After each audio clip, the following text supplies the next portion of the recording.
हुए जहां से दहशतगर्द बार बार पाकिस्तान के अंदर आकर हमले कर रहे हैं। जायशा शिराजी, अभी आप देख रहे हैं मनाजिर नाजरीन लेडी रीडिंग अस्पताल के, जहां पर वजीर आजम शहबाज शरीफ पहुंचे, ख्वाजा आसिफ भी उनके हमरा मौजूद हैं। वजीर आजम शहबाज शरीफ यहां पर जख्मियों की अयादत करने के लिए पहुंचे। फौरन ही वजीर आजम ने पेशावर पहुंचे हैं। जैसे ही धमाके की खबर मिली, उनके साथ दीगर वज़रा भी मौजूद हैं। वजीर आजम शहबाज शरीफ जो कि लेडी रीडिंग अस्पताल पहुंचे थे, जख्मियों की उन्होंने अयादत की और अब वो यहाँ से रवाना हो रहे हैं। वज़ीर आज़म शहबाज शरीफ जो कि पेशावर में ही मौजूद हैं, अमन व अमान से मुतालिक एक अहम इजलास की सदारत भी करेंगे। उनको पेशावर में अमन व अमान से मुतालिक ब्रीफिंग भी दी जाएगी। वज़ीर आज़म शहबाज शरीफ ने पेशावर धमाके में ज़ख्मी होने वालों की अयादत की और वो यहाँ पर लेडी रीडिंग अस्पताल जो कि एक बड़ा अस्पताल है पेशावर का, यहाँ का दौरा किया और तमाम ज़ख्मियों से वो मिले और ज़ख्मियों की उन्होंने अयादत की। उनके साथ दीगर वज़रा भी मौजूद थे। ये मनाजिर आप देख रहे हैं लेडी रीडिंग हॉस्पिटल के, जो कि पेशावर में मौजूद है, बड़ा अस्पताल है पेशावर का।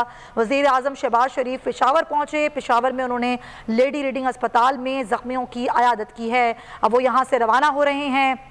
एक अहम इजलास अमन व अमान से मुतालिक, जिसकी आज वज़ीर आज़म सदारत भी करेंगे। दीगर वज़रा भी उनके हमरा ही हैं। वज़ीर दिफा ख्वाजा आसिफ उनके साथ हैं। मरियम औरंगज़ेब को आपने देखा, दीगर वज़रा भी उनके साथ ही यहाँ पर पहुँचे हैं। वज़ीर आज़म मियाँ मोहम्मद शहबाज शरीफ ने लेडी रीडिंग अस्पताल का दौरा किया और जायशा शिराजी से मज़ीद बात करते हैं। जायशा शिराजी, वज़ीर आज़म लेडी रीडिंग अस्पताल पहुँचे हैं, ज़ख्मियों की इयादत भी उन्होंने की है।